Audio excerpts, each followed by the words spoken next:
Siapa memiliki simpanan RM100,000 pada tahun 2021 di ASB, jika simpanan tuan-puan tidak bocor, hari ini simpanan tuan-puan adalah sekitar RM121,500 dengan kadar dividen secara purata 5% setahun.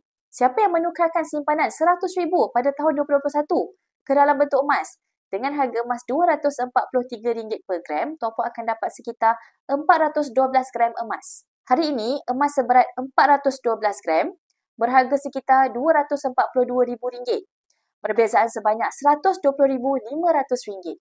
Kedua kaedah simpanan emas dan ASB adalah sama baik, tetapi di sini tuan-puan boleh lihat simpanan dalam bentuk emas memberikan keuntungan lebih RM100,000 dari simpanan dalam ASB dalam masa 5 tahun.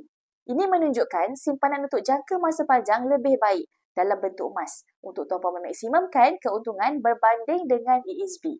Simpanan dalam bentuk wang juga penting untuk tuan-puan ada, jadi pastikan tuan-puan simpan di ASB sekurang-kurangnya 3 bulan pendapatan untuk kegunaan kecemasan dan simpanan untuk belanja hangus seperti maintenance dan insurans kereta, yuran sekolah anak-anak dan simpanan untuk kegunaan perayaan seperti Hari Raya.